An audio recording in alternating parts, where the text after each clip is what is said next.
Bismillahirrahmanirrahim. Assalamualaikum warahmatullahi wabarakatuh. Alhamdulillahi rabbil alamin, alladzi hadana li hadza wa ma kunna linahtadiya laula an hadana Allah. Asyhadu an la ilaha illallah wahdahu la syarika lah wa asyhadu anna Muhammadan abduhu wa rasuluh la nabiyya ba'dah. Pertama-tama marilah kita panjatkan puji syukur kepada Allah Subhanahu wa taala karena atas nikmat iman, Islam dan kesehatan kita dapat berkumpul di malam yang berkah ini dalam majelis ilmu. Salawat dan salam tak lupa kita curahkan kepada junjungan kita Nabi besar Muhammad sallallahu alaihi wasallam beserta keluarga, sahabat dan para pengikutnya hingga akhir zaman. Jamaah yang dimuliakan Allah Subhanahu wa taala. Alhamdulillah malam ini kita dipertemukan dalam majelis ilmu dan insyaallah kita semua berkumpul di sini seperti taman-taman yang ada di surga. Semoga Allah menjadikan perkumpulan kita pada malam hari ini sebagai amal soleh yang diterima oleh Allah Subhanahu wa taala. Amin. Berikutnya himbauan kepada jamaah sekalian yang membawa alat komunikasi untuk menonaktifkan sementara waktu ketika kajian berlangsung, dan bagi para jamaah yang mengajak putra-putrinya untuk bisa mengkondisikan anak-anaknya ketika kajian sedang berlangsung. Dan ada informasi tambahan bahwa insyaallah Masjid Ar-Rayyan ada program live murotal di platform TikTok. Insyaallah kita mengaji bersama di setiap hari Rabu dan Sabtu. Dan yang kedua, jamaah yang belum masuk di grup Masjid Ar-Rayyan bisa menghubungi takmir agar tidak ketinggalan terkait dengan info yang ada di Masjid Ar-Rayyan. Baiklah, selanjutnya kita masuk ke acara inti. Marilah kita dengarkan kajian pada malam hari ini bersama Ustadz Menahem Ali dengan tema Baitul Maqdis, simbol kehadiran ilahi di muka bumi. Kepada Al-Ustadz Menahem Ali kami persilakan. Wassalamualaikum warahmatullahi wabarakatuh.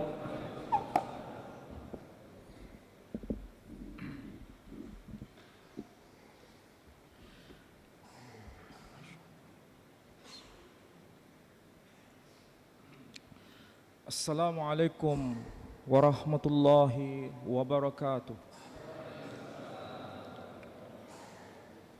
Alhamdulillahi rabbil alamin. Alhamdulillahilladzi arsala rasulahu bil huda wa dinil haqq liyudhhirahu 'alad dini kullih wa kafaa billahi shahida. Ashhadu an la ilaha illallah wahdahu la syarika lah wa ashhadu anna Muhammadan abduhu wa rasuluh la nabiyya ba'da. Qala Allah ta'ala fil Qur'anil aziz, a'udzu billahi minasy syaithanir rajim. Bismillahirrahmanirrahim. وَقَضَيْنَا إِلَى بَنِي إِسْرَائِيلَ فِي الْكِتَابِ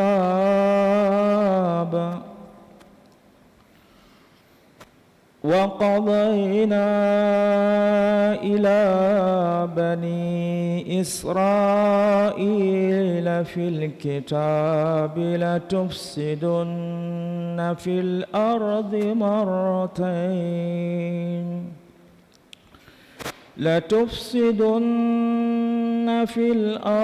مرتين ولتعلن علوا كبيرا.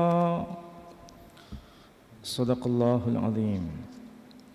Bapak Ibu sekalian yang saya hormati, alhamdulillah pada waktu ba'da maghrib ini kita bisa bersama-sama thalabul ilm. Mudah-mudahan langkah kaki kita dari rumah menuju masjid yang kita cintai ini semua kita mendapat maghfirah dan rahmah dari Allah Subhanahu wa taala. Bapak Ibu sekalian, tadi saya kutipkan ayat yang termaktub di dalam surah Al-Isra. Nama lain dari surah Al-Isra adalah surah Bani Israel. Kalau kita membaca mushaf Al-Quranul Karim yang diterbitkan oleh pemerintahan Saudi Arabia yang disebut dengan Mushaf Madinah, biasanya nama surah urutan ke-17 itu disebut dengan surah Al-Isra. Tapi kalau saudara-saudara membaca mushaf Al-Quran yang tulisannya itu besar-besar dan kertasnya terbuat dari kertas semacam kertas koran. Biasanya di desa itu banyak sekali dijumpai mushaf yang besar-besar begitu. Ini biasanya kita kenal dengan sebutan mushaf Bombay. Kenapa disebut dengan istilah mushaf Bombay? Karena diterbitkan di India. Dan biasanya nama surah yang tercantum itu adalah surah Bani Israel. Tapi kalau kita bertanya, apakah itu sesuatu yang bertentangan antara satu dengan yang lain? Jawabannya tidak. Karena satu surah itu, surah urutan ke-17 memiliki dua nama. Yang pertama surah Al-Isra dan yang kedua surah Bani Israel.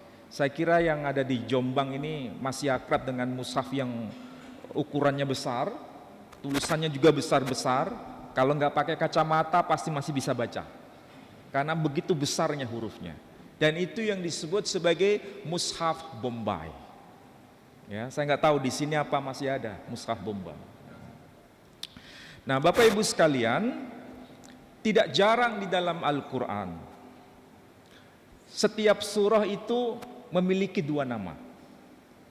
Dan salah satu yang sedang kita bicarakan pada malam hari ini adalah surah Bani Israel.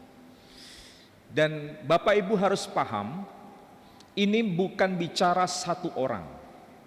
Ini bukan bicara satu pribadi. Ini bicara mengenai kelompok. Ini bicara mengenai kumpulan banyak orang. Itulah sebabnya disebut dengan istilah Bani Israel, artinya anak cucu dari Israel. Sedangkan kita tahu Israel itu adalah gelar istimewa yang disandarkan kepada Nabi Yaqub alaihissalam, putra dari Nabi Ishak, putra dari Nabi Ibrahim alaihissalam. Jadi antara Yaqub alaihissalam yang disebut dengan istilah Israel dengan Bani Israel itu ada gap. Tahu istilah gap? Ada sesuatu yang memisahkan. Karena kebanyakan di dalam Al-Quranul Karim, kalau berbicara mengenai Bani Israel, hampir bisa dipastikan rata-rata berkaitan dengan sesuatu yang berkaitan dengan fasad, kerusakan di muka bumi. Saya tidak tahu kenapa Allah Subhanahu wa taala banyak memberikan pelajaran bagi setiap orang, bahkan kumpulan banyak orang yang hidup di masa depan bercermin kepada Bani Israel. Kenapa? Bahkan di hampir setiap surah Bani Israel itu dibicarakan. Ini pasti ada sesuatu. Oke? Dan kalau saya boleh memahami, kemungkinan besar ini ada kaitan perasaan sombong, perasaan bangga terhadap tokoh yang diagungkan, yakni Yaqub alaihissalam, putra Nabi Ishak, putra Nabi Ibrahim. Sehingga mereka menasabkan dirinya sebagai bangsa atau kumpulan orang yang betul-betul agung. Sehingga apapun yang dilakukan itu dianggap sah. Nah, dari sinilah kita belajar, Bapak Ibu sekalian. Kalau ayat itu diterjemahkan secara harfiah, wa qadaina, ila bani Israil fil kitab, dan kami telah tetapkan kepada Bani Israel di dalam kitab itu, latufsidunna fil ardi marratain, sungguh mereka telah melakukan sebuah kejahatan yang sangat besar, kejahatan yang melampaui batas, marratain, 2 kali. Jadi mereka melakukan perbuatan fasad yang amat besar di luar batas, dan itu dilakukan bukan sekali tapi 2 kali.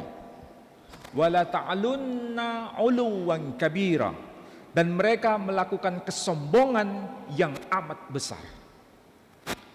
Ini kalau kita cermati dari makna harfiah itu, ya. Kemudian kalau kita paham redaksi Quran itu, kata demi kata itu memiliki makna yang khas. Dan setiap kata itu pasti terkait dengan kata yang lain. Setiap istilah yang dipakai dalam Quran itu ada kaitan dengan istilah yang lain. Itulah sebabnya dalam pesantren atau madrasah atau siapapun yang belajar ulumul Quran pasti belajar yang namanya mufradat, istilah-istilah khas yang termaktub di dalam Al-Quran. Satu kata kunci, yakni kata latufsidunna, mereka telah melakukan fasad yang amat besar, itu dari kata fasad. Ternyata istilah ini di dalam Al-Quran, mulai dari bagian awal sampai akhir dari Quran, itu tercatat sejumlah 114 kali. Istilah fasad itu diulang. Dan kata ini memiliki makna yang kontras dengan istilah lain. Istilah apa itu? Yakni istilah salih. Dan istilah salih di dalam Al-Quran juga diulang sebanyak 114 kali. Dengan bahasa lain, Allah sedang bicara kepada kita dalam bahasa awam. Kalau ingin kita ini mengenal apa makna fasad, maka pahami apa itu makna solih. Kalau ingin tahu apa itu makna solih, pahami makna fasad. Karena kedua kata ini tidak bisa dikompromikan. Kedua kata ini ibarat air dan minyak. Mereka yang berbuat fasad tidak mungkin solih, dan mereka yang mengaku sebagai orang yang salih tidak mungkin berbuat fasad. Itu makna Quran sendiri yang menjelaskan. Karena apa? 2 kata ini diulang dengan jumlah yang sama. Kalau kita belajar Al-Quran tuh semakin membuat kita ini cinta dengan Quran. Bukan hanya kata fasad dan salih. Misalnya kita baca dalam Quran ada istilah dalam satu ayat, misalnya Bismillahirrahmanirrahim, ya naru kuni bardaw wassalaman ala Ibrahim. Wahai api, jadilah engkau dingin dan keselamatan atas diri Ibrahim. Perhatikan kata kunci di situ. Kata barat dikaitkan dengan nar. Sedangkan kita tahu yang namanya nar, arti harfiahnya api, itu pasti panas. Tapi di situ dikontraskan dengan dingin. Dan kalau kita cermati dalam Quran, kata barat itu diulang sebanyak 4 kali. Kalau kita ingin tahu apa itu dingin, maka pahamilah panas. Kalau ingin tahu apa itu panas, pahamilah dingin. Ternyata dalam Quran istilah barat diulang 4 kali. Lawan kata dari barat yakni kata har juga diulang 4 kali. Inilah dahsyatnya Quran. Maka saya bersyukur anak-anak muda sekarang sudah mulai akrab dengan Quran. Bukan sekedar dibaca, tapi dipahami dan apa maksud dari pesan Quran itu sendiri. Kembali pada pembahasan tadi. Jadi ungkapan kata fasad itu tidak mungkin kompromi dengan salih. Dan perhatikan bagaimana Al-Quran bicara kepada kita. Ini wahyu Allah kepada kita. Wahyu yang diturunkan melalui Nabi kita Muhammad sallallahu alaihi wasallam, dihadiahkan kepada kita supaya kita merenungkan itu. Ternyata kata fasad ataupun kata salih itu selalu digandengkan dengan al-ard, yakni arti harfiahnya bumi. Saya ambil contoh. Dalam ayat tadi, la tufsidunna fil ard, mereka telah membuat kerusakan di muka bumi. Di ayat yang lain, kata salih juga dikaitkan dengan bumi. Seperti khutbah saya tadi, saya sitir ayat yang termaktub dalam surah ke-21. Ada yang tahu itu surah urutan keberapa? Urutan ke Al-Anbiya, surah 21 itu.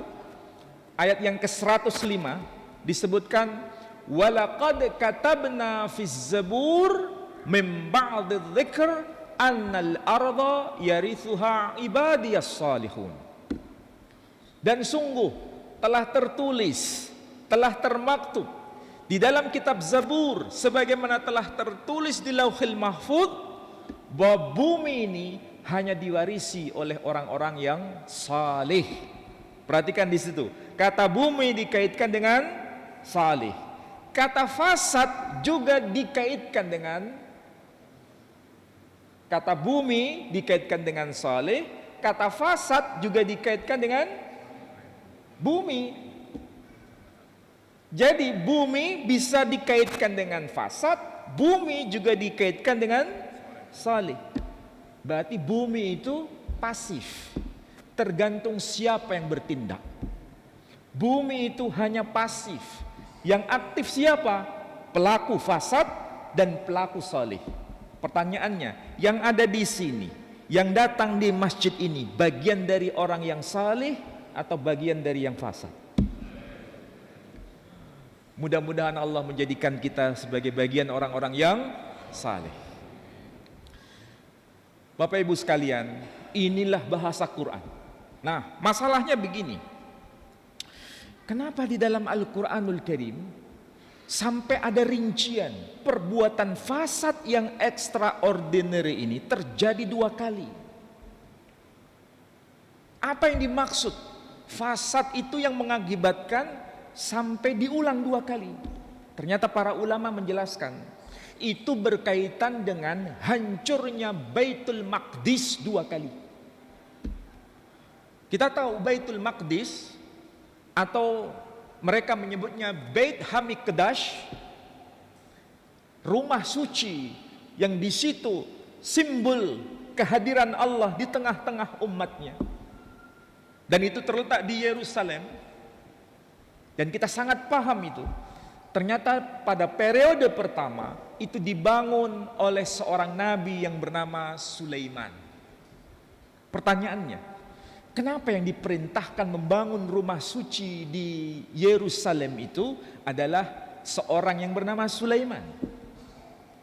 Kenapa bukan Nabi Daud?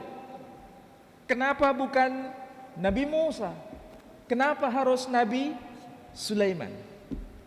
Itu pertanyaan yang mengganggu pikiran kita. Dan Baitul Maqdis itu terletak di kota yang disebut Yerusalem. Ini ada sesuatu, pasti ada pesan. Bukan itu sebuah kebetulan. Allah perintahkan kepada Nabi Sulaiman karena nama Sulaiman itu bahasa Arabnya. Sedangkan nama bahasa Ibraninya adalah Shlomo, yang arti harfiahnya berakar dari kata shalom, yang arti harfiahnya damai sejahtera. Jadi Sulaiman alaihissalam itu adalah nabi yang membawa damai sejahtera. Itu arti harfiahnya. Dan beliau juga yang diperintahkan untuk membangun rumah suci di satu kota yang disebut Yerusalem, yang arti harfiahnya sepadan dengan istilah Quran, yakni Darussalam, yang arti harfiahnya adalah rumah damai sejahtera. Jadi sang tokohnya bernama Sulaiman, sang pembawa damai sejahtera. Kota suci di mana rumah suci itu ditegakkan disebut sebagai rumah damai sejahtera atau wilayah damai sejahtera. Dan rumah suci itu, Baitul Maqdis atau Bait Hamikdash, adalah lambang kehadiran Allah di tengah-tengah umatnya. Dan kita tahu kalau sudah disebut Baitul Maqdis atau Baitul Haram, kalau disebut bagian dari representasi simbol kehadiran Allah di tengah-tengah umatnya, maka kita selalu menyebut Asmaul Husna di sana. Dan salah satu Asmaul Husna adalah As-Salam. Dan kita sendiri biasa berdoa dengan menyebut nama itu. Salah satunya adalah doa yang diajarkan Rasul Muhammad sallallahu alaihi wasallam, Allahumma antas salam wa minkas salam. Sampai pada akhirnya kita berkata apa? Wa adkhilnal jannata darussalam. Jadi ini ada saling keterkaitan. Selama ini kita munajat seperti itu, tidak sampai pada persoalan ini. Dan sekali lagi, Baitul Maqdis dengan Baitul Haram itu sepadan. Kalau di Palestina disebut kotanya Yerusalem, wilayah damai sejahtera, Baitul Haram yang ada di Makkah, Makkah itu disebut dalam Quran, dan para ahli tafsir juga memahami. Kita selalu baca Bismillahirrahmanirrahim, wattini wazzaitun waturisinin wahadal baladil amin, negeri yang aman. Jadi ini semacam grand design. Pertanyaannya sekarang, kalau itu merupakan grand design, ini semacam miniatur. Apa itu miniatur? Maket. Tahu maket? Sebelum kita survei ke perumahan yang ori, ya, kita lihat maketnya. Ada berapa cluster? Bagian yang kita lihat itu rumah nomor berapa? Maketnya itu sudah terdeteksi di situ. Kalau kita survei di lapangan, bentuknya pasti sama. Hanya ini maketnya yang satu, yang aslinya. Dari konteks ini, sebetulnya yang ada di bumi ini itu hanya maket. Saya ulangi lagi, yang ada di bumi itu hanya merupakan maket. Baik itu di Makkah maupun di Yerusalem, itu maket. Kalau begitu pertanyaannya, yang ori di mana? Yang ori di sono. Di mana itu? Di negeri akhirat. Itu yang ori. Dan Al-Quran sendiri mengatakan, lahum darussalam inda rabbihim. Bagi mereka orang-orang yang salih itu mendapatkan surga yang disebut darussalam di sisi Tuhan mereka. Berarti hanya orang-orang yang saleh yang layak di surganya Allah yang disebut darussalam. Sebelum menuju ke situ harus menjadi saleh di bumi. Baik itu kita kenal dengan sebutan Yerusalem atau dengan sebutan Makkah Al-Mukarramah. Ini miniatur. Jadi kalau begitu, mereka yang sudah haji maupun yang sudah umrah, sudah berperilaku saleh, seharusnya ketika kembali ke Jombang juga harus berperilaku saleh. Itu intinya. Jadi kalau begitu kesimpulannya sederhana.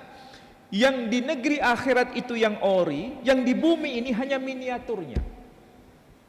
Hal seperti ini dinyatakan dalam Quran. Dan itu persis seperti yang diajarkan oleh Nabi sebelum Nabi kita Muhammad SAW di kalangan Bani Israel sendiri. Dan doanya dipakai di tempat-tempat suci, tempat ibadah mereka. Bagaimana doanya? Kalau di dalam bahasa aslinya itu begini. Avinu Shebashamayim Yit Ikaddesh shemiha tavo malkhutiha yatseri soniha kasher bashamayim gambaret. Sampai ngerti artinya? Bahasanya mirip dengan bahasa Arab. Kasher bashamayim gambaret. Semayim itu kalau bahasa Arabnya sama dengan samawat. Ba'aret, aret, bahasa Arabnya al-ard, bumi. Kalau diterjemahkan dalam bahasa Indonesia begini. Kalau bahasa mereka ya, secara literal, Bapa kami yang di surga, dikuduskanlah namamu, jadilah kehendakmu di bumi seperti di surga. Persis enggak yang dimaksud dalam Quran? Persis. Hanya saja, lagi-lagi kita semua berpikir, bahkan berpikir ulang. Kenapa sampai Allah izinkan Baitul Maqdis yang begitu suci hancur sampai 2 kali? Yang awalnya dibangun Nabi Sulaiman, yang kedua dibangun oleh Uzair, mereka menyebut Ezra. Itu kedua-duanya hancur. Pertama mereka diporak-porandakan menjadi bangsa yang terserak ke seluruh penjuru bumi itu pada masa Babilonia, pada masa pemerintahan Nebukadnezar. Yang kedua, mereka dihancurkan pada masa Nabi Isa alaihissalam diutus di muka bumi dan dihancurkan oleh seorang raja dari Kekaisaran Romawi. Kenapa sampai dihancurkan hingga sampai 2 kali? Karena Allah tidak ingin kesuciannya itu kompromi dengan kejahatan yang extraordinary tadi. Apa yang menyebabkan sampai Allah meninggalkan mereka?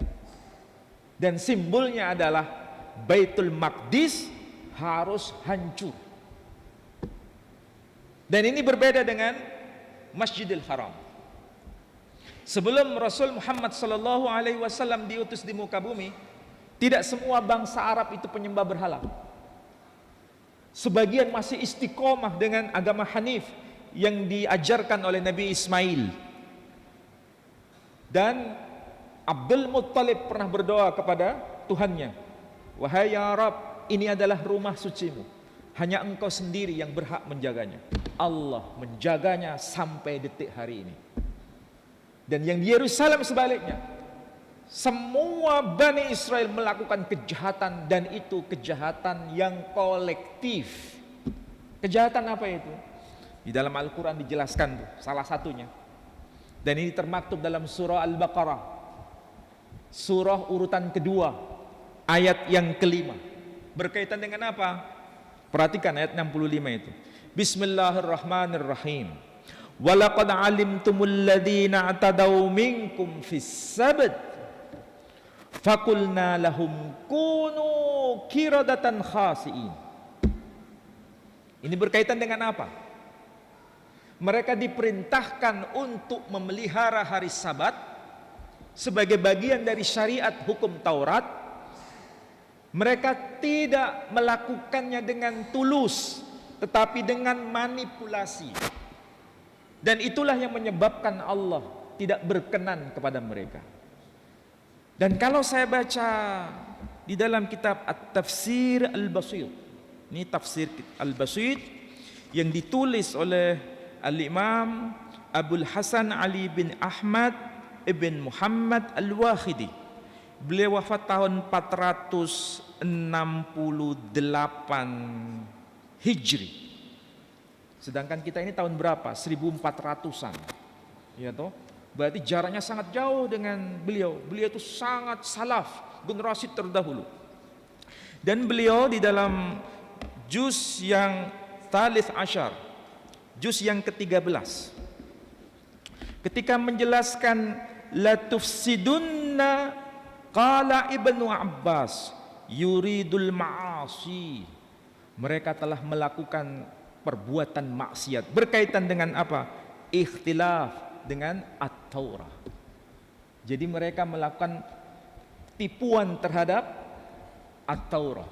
Dan ini salah satunya berkaitan dengan apa? Sabat ini. Perhatikan ya, hukum Taurat dengan hukum Quran itu ada kemiripan. Salah satunya ini. Kita sebagai muslim dilarang makan daging khinzir. Apa itu khinzir? Babi. Hukum Taurat juga begitu. Mereka dilarang makan daging yang disebut khinzir. Babi sama, dilarang. Ini salah satu yang sama antara Quran dengan Taurat. Kemudian ada sesuatu yang mirip meskipun tidak persis sama, yakni berkaitan dengan hari istimewa. Ya, yang hanya dikhususkan untuk Tuhan. Hanya dikhususkan untuk Allah. Bagi kita muslim, hari istimewa adalah hari Jum'ah. Sekarang ini hari apa? Sekarang bukan hari Jum'ah, sekarang ini sudah hari Sabtu. Nah, ini pelajaran, ini tepat momennya, tepat sekali. Kita diperintahkan untuk memuliakan hari Jum'ah. Mereka diperintahkan untuk memuliakan hari Sabat, hari Sabtu. Mereka sebut Yom Sabat. Cara menghitung hari maupun cara menghitung bulan baru itu persis seperti kita. Dimulai dari mana? Dimulai dari maghrib.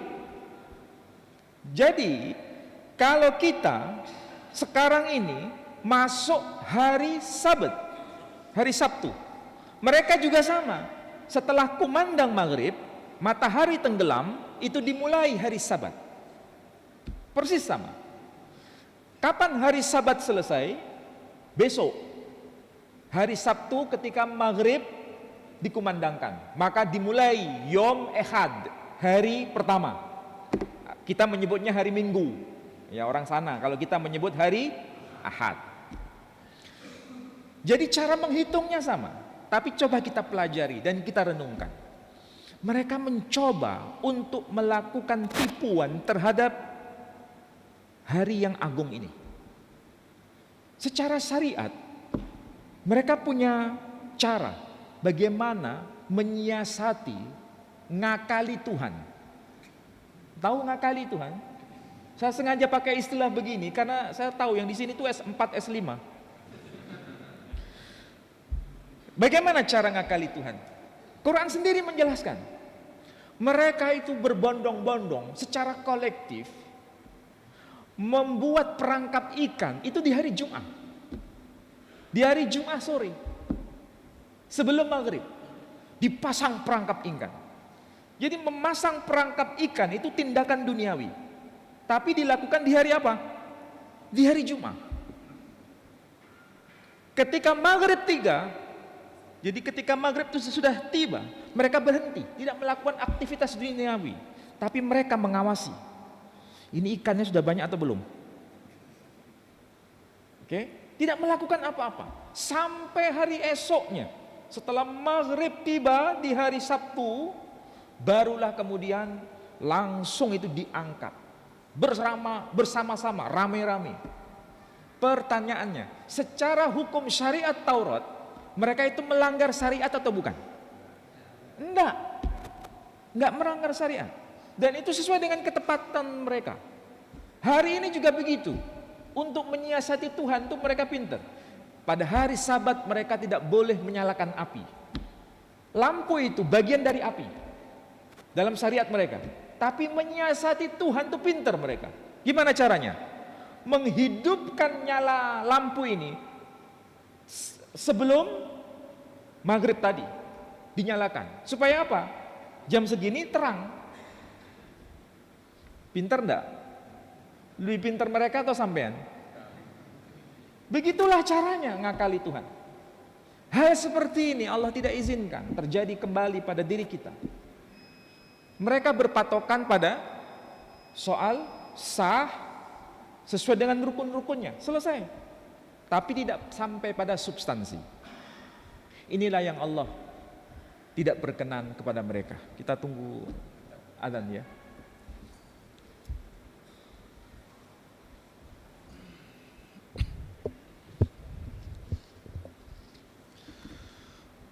Allahu Akbar, Allahu Akbar. Allahu Akbar, Allahu Akbar.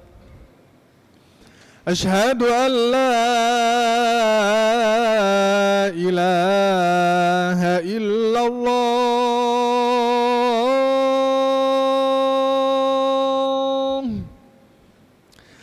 Asyhadu an la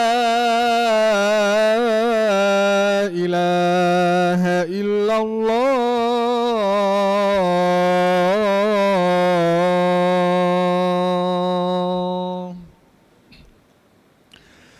Asyhadu anna Muhammadar Rasulullah.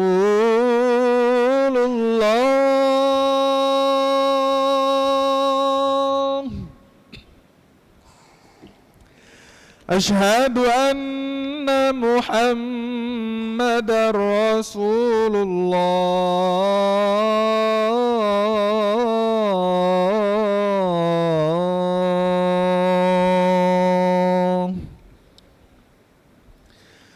Hayya 'alas shalah.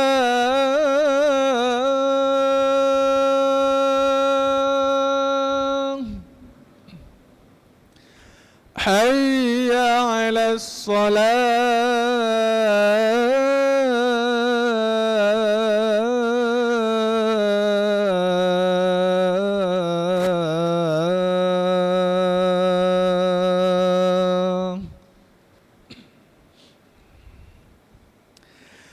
Hayya 'alal falah.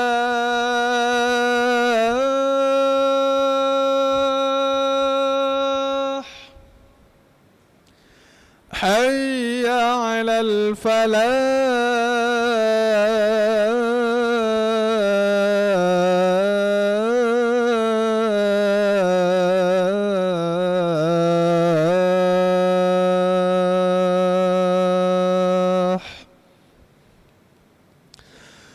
Allahu Akbar, Allahu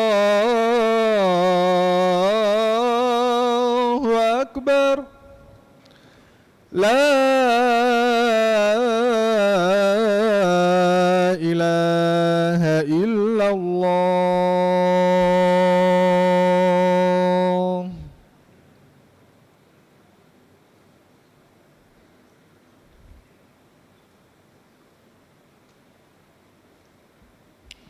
Baik, saya lanjutkan. Jadi perbuatan fasad yang termaktub dalam Al-Quran yang dilakukan Bani Israel, mereka menjalankan hukum Taurat, tapi hanya berhenti pada persoalan kulitnya. Yang penting sesuai dengan syarat dan rukunnya, tidak melanggar. Tetapi substansinya hilang. Hal seperti ini jangan sampai dilakukan oleh kaum muslimin. Kalau ini kita lakukan, berarti kita melakukan hal yang sama, perbuatan fasad yang menyebabkan Allah tidak berkenan kepada kita. Ini poin, dan poin ini sangat penting. Tetapi di sekitar kita, hampir sebagian besar di antara kaum muslimin lebih konsentrasi pada persoalan yang penting sesuai dengan syarat dan rukunnya selesai. Tidak sampai pada substansi menjalankan hukum-hukum syariat secara benar. Yang kedua, kesalahan yang menyebabkan Allah murka hingga Baitul Maqdis hancur, mereka melakukan pembungkaman terhadap suara kenabian. Dan suara kenabian ini kaitannya dengan suara kebenaran itu sendiri. Kita tahu Bani Israel itu dikirim banyak nabi, karena Allah sangat mencintai hambanya siapapun mereka, termasuk Bani Israel.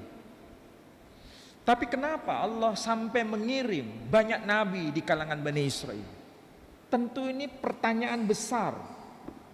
Apa yang menyebabkan itu semua?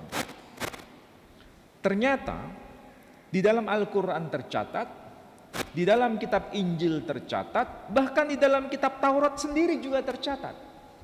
Mengenai apa? Pembunuhan para nabi. Dan siapa yang melakukan pembunuhan para nabi? Bani Israel sendiri. Saya ambil contoh. ketika diutus Nabi Zakaria alaihissalam. Dalam Al-Quran diceritakan, dalam Injil diceritakan, Nabi Zakaria itu manusia yang sangat tua, sangat sepuh. Istrinya pun mandul. Bahkan setelah tua, istrinya adalah menopause. Kira-kira secara nalar manusiawi, bisa atau tidak keduanya punya keturunan? Sangat tidak mungkin. Itu nalar manusia normal pada masanya. Tetapi Allah memberikan tanda. Apa itu?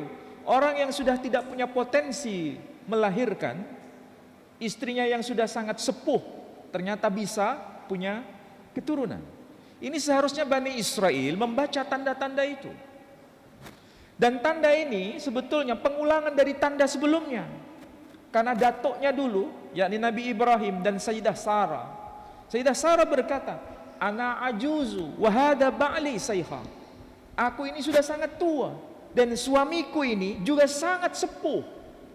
Itu ketika datang tamu malaikat yang datang ke rumah Nabi Ibrahim. Jadi apa yang terjadi pada Nabi Zakaria itu pengulangan dari peristiwa yang sebelumnya. Toh dalam konteks ini seharusnya Bani Israel belajar. Ada tanda besar ini. Dan Nabi Zakaria seruan kenabiannya, seruan kebenaran itu bukannya diterima, malah ditolak. Dan tidak berhenti di situ. Nabi Zakaria digergaji tubuhnya. Coba bayangkan. Tanda yang besar ini mereka tidak mampu mereka lihat. Justru mereka melakukan perbuatan maksiat yang lebih besar lagi. Apakah Allah meninggalkan mereka? Tidak. Buktinya apa? Baitul Maqdis masih berdiri kokoh. Allah enggak meninggalkan mereka. Allah masih Rahman, Rahim kepada mereka. Diutus Nabi baru. Siapa itu? Putra Nabi Zakaria. Menyeru kenabian kepada mereka. Berdakwah kepada umatnya. Bukannya diterima, tapi tetap ditolak. Bukan sekedar ditolak, bahkan sampai melakukan upaya pembungkaman dengan cara membunuh Nabi Yahya. Dengan cara apa? Dipenggal lehernya. Coba bayangkan. Ini Baitul Maqdis masih berdiri kokoh. Begitu besar, begitu megahnya. Allah meninggalkan mereka? Tidak. Allah masih Rahman, Rahim kepada mereka. Diutus Nabi baru lagi. Siapa itu? Nabi Isa alaihissalam. Diberikan tanda yang lebih besar, tanda ilahiyah. Apa itu? Lahir dari seorang perawan yang tidak punya suami. Coba bayangkan. Kalau yang tadi tanda besarnya sama-sama tua, suami istri yang tidak mungkin punya anak, tapi Allah sanggup memberikan keturunan. Ini tanda zaman. Mereka nggak sanggup membaca itu. Sekarang ini seorang gadis sangat belia, tidak pernah kenal laki-laki, tidak pernah bersentuh laki-laki. Allah izinkan gadis ini bisa melahirkan. Seharusnya Bani Israel membaca tanda zaman ini. Tapi Bani Israel tidak sanggup membaca tanda itu. Justru malah membuat fitnah. Apa itu fitnahnya? Sayyidah Maryam dituduh sebagai wanita pezina. Anaknya dituduh sebagai anak zina. Sampai hari ini. Coba bayangkan. Tapi Allah Subhanahu wa ta'ala memberikan pelajaran kepada kita. Ini tandanya sangat besar. Tanda zamannya itu begitu dahsyat. Ini yang sudah paling akhir sudah. Setelah ini Allah nggak izinkan diutus Nabi baru dari kalangan mereka. Dan ketika Nabi Isa berdakwah kepada mereka, apa yang mereka lakukan? Menerima dakwahnya? Tidak. Mereka justru menolaknya. Bahkan menfitnah beliau sebagai anak zina. Dan tidak mengakui kenabiannya, tidak mengakui kerasulannya, tidak mengakui beliau sebagai ulul azmi, tidak mengakui beliau sebagai al-masih, hanya dianggap sebagai anak zina. Coba bayangkan. Kemudian ketika Nabi Isa dikejar-kejar oleh mereka untuk dibunuh, Nabi Isa berdakwah tepat di rumah yang sangat suci, yakni Baitul Maqdis yang sangat megah itu, dan di hadapan para ulama yang ahli hukum Taurat. Coba bayangkan, ini nggak main-main, seperti berdakwah di Masjidil Haram, ibaratnya seperti itu, dan berkhutbah di tengah-tengah Bani Israel, di hadapan mereka yang pakar berkaitan dengan hukum Taurat. Dan itu tercatat dalam kitabnya saudara kita kaum Kristiani. Apa yang beliau sampaikan di hadapan publik Bani Israel waktu itu? Dia berkata demikian, Yerusalem, Yerusalem, Yerusalem, aku rindu menghimpun kalian seperti induk ayam menghimpun anak-anaknya, tapi kalian tidak mau, kalian menolak aku. Saksikanlah wahai Yerusalem, Yerusalem, Yerusalem, diulang sampai 3 kali. Suatu saat nanti kalian akan saksikan tidak ada satupun batu bata yang tersusun rapi di rumah suci ini, semua akan diluluh lantakkan. Itu sumpah Nabi Isa alaihissalam. Dan betul, ketika beliau sudah mengucapkan begitu, mereka masih memburu Nabi Isa untuk dibunuh. Allah izinkan Nabi Isa dibunuh? Tidak. Sampean sempat berpikir enggak, kenapa Allah enggak izinkan Nabi Isa dibunuh? Nabi Yahya berhasil dibunuh, Nabi Zakaria berhasil dibunuh. Kenapa Nabi Isa enggak berhasil dibunuh? Kenapa Allah enggak izinkan itu? Sempat enggak kita berpikir ini? Apa yang menjadi kendala? Karena Allah mau bicara kepada mereka di suatu saat nanti. Ini adalah barang bukti yang Allah simpan. Barang bukti yang Allah simpan. Ketika nanti dia datang kembali di tengah-tengah Bani Israel, dia sendiri yang akan menghakimi Bani Israel di masa nanti. Ini tujuannya. Makanya nanti di akhir zaman Nabi Isa akan datang untuk menemui siapa? Bangsanya sendiri, untuk menghakimi mereka. Dan disitulah kita belajar bahwa Allah itu Maha Rahman, Maha Rahim. Kita maksiat, Allah masih Rahman sama kita. Kalau kita sadar, alhamdulillah. Kalau nggak sadar-sadar, dibina atau dibinasakan. Karena sudah berulang dan berulang. Terus begitu. Dan perhatikan ya, ini yang terakhir. Yang tersisa itu ternyata hanya tembok ratapan. Perhatikan itu, kita bisa belajar dari data dan fakta itu. Tembok ratapan itu batu batanya itu ukurannya besar-besar. Tidak seperti batu bata orang-orang Jombang. Batu bata orang Jombang kan cuman kecil itu. Ya. Batu bata sono itu besar-besar. Pertanyaannya bagaimana dulu cara ngangkutnya? Kalau itu aja yang tersisa, bagaimana dulu megahnya bangunan itu? Kita berdiri saja, itu batu bata, itu seukuran kita berdiri. Sampai sekarang masih dapat kita lihat. Kita kalau umroh sampai ke Baitul Maqdis, kita akan menangis sebetulnya. Ini adalah jejak yang Allah tidak mau hilangkan. Supaya apa? Kita belajar dengan tanda-tanda itu. Allah Tabaraka wa Ta'ala itu adalah Dia yang tidak pernah mau menghilangkan barang bukti. Dulu di zaman Nabi Musa, jasad Fir'aun sampai sekarang masih awet. Karena apa? Jadi pelajaran bagi kita. Baitul Maqdis juga begitu. Jadi pelajaran bagi kita. Nabi Nuh perahunya sampai sekarang, perahu besarnya itu masih dapat kita lihat sampai hari ini di puncak Gunung Jodi di wilayah Turki. Allah nggak pernah mau menghilangkan barang bukti supaya kita belajar. Pertanyaannya, kita sering menghilangkan barang bukti atau pelihara barang bukti? Coba bandingkan ini. Kalau kita lihat Baitul Maqdis, tembok ratapan masih tersisa. Oke? Bagaimana orang-orang Yahudi berdoa di situ? Dengan menggunakan sorbannya, semua itu menggunakan sorban putih. Karena mereka itu, kenapa? Mereka menangis sebetulnya. Dan itu menyuarakan suara yang serempak. Apa yang dibacakan ketika menghadap ke tembok ratapan itu? Mereka berkata begini, Adona selichat bogena levavot gole amukat daver sedaqat hatta nulefaneha rahem alainu. Saya baca begini agak gak bisa menahan air mata saya. Kenapa? Ini doa kesedihan. Rahem alainu. Apa itu? Rahem alainu. Hatanu lefaneha. Hatanu, kalau bahasa Arabnya itu khotoya. Apa itu? Dosa-dosaku.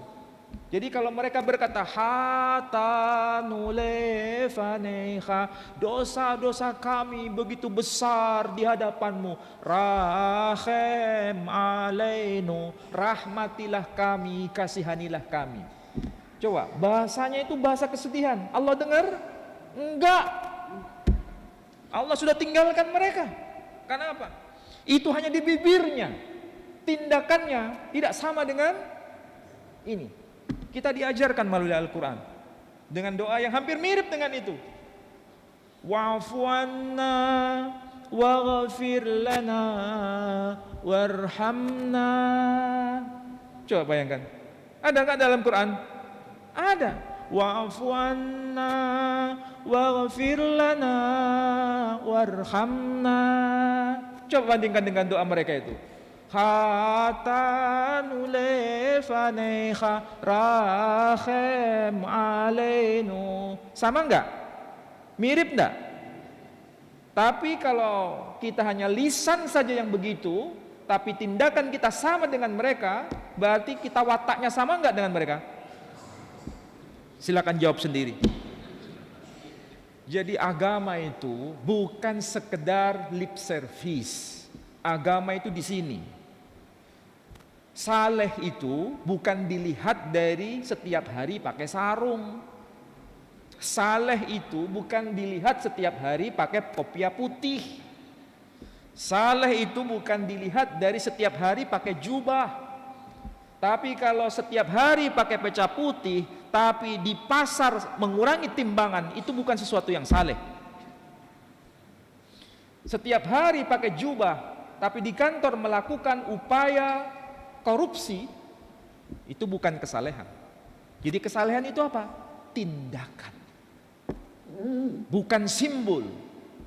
Makanya kadang-kadang kalau ada orang pakai kopiah hitam, itu kan kita seakan-akan bertanya, ini baik atau enggak? Kalau kopiah hitamnya begini, ya kan? Kopiah hitamnya begini, itu berarti sedang mau ke duren. Tapi kalau sudah begini agak naik, berarti mau sholat. Lah kalau sudah menceng begini, kemana? Belantik sapi. Jadi jangan dilihat itu dari casing. Agama itu bukan dari casing. Agama itu dari tindakan. Kita ditegur dalam Quran sebagai penutup. Ya ayyuhalladzina amanu lima taquluna ma la taf'alun.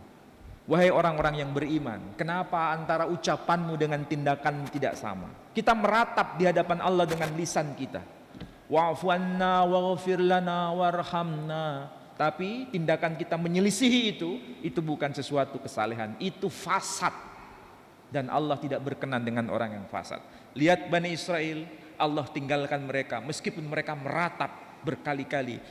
Baitul Maqdis sudah hancur. Hancur sehancur-hancurnya. Yang tersisanya tembok ratapan.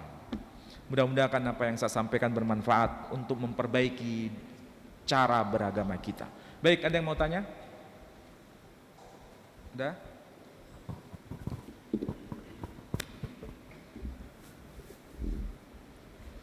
Kalau nggak ada yang bertanya, berarti sudah pinter semua.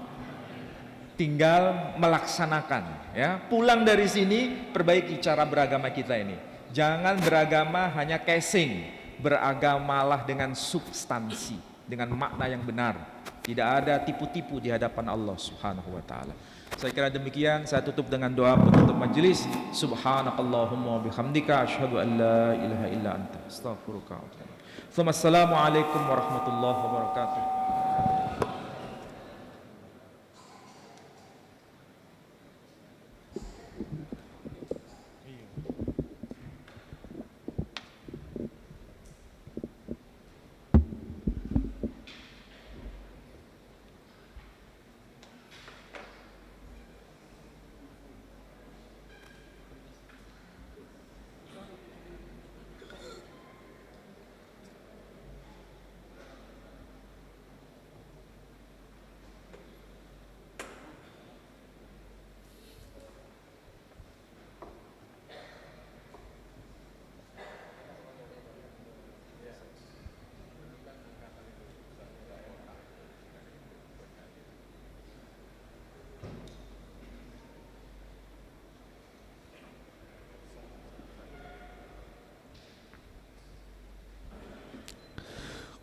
الله أكبر الله أكبر أشهد أن لا إله إلا الله أشهد أن محمدا رسول الله حي على الصلاة حي على الفلاح قد قامت الصلاة قد قامت الصلاة الله أكبر لا إله إلا الله لا إله إلا الله محمد رسول الله استووا استقيموا واعتدلوا صووا صفوفكم فإن تسوية الصفوف من إقامة الصلاة. Safnya diluruskan dan dirapatkan demi kesempurnaan dalam salat berjamaah. Stawu.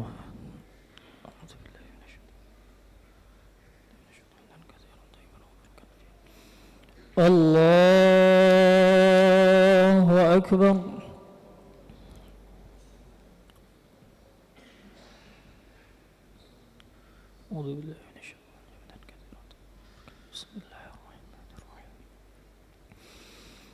الحمد لله رب العالمين الرحمن الرحيم مالك يوم الدين إياك نعبد وإياك نستعين اهدنا الصراط المستقيم صراط الذين أنعمت عليهم غير المغضوب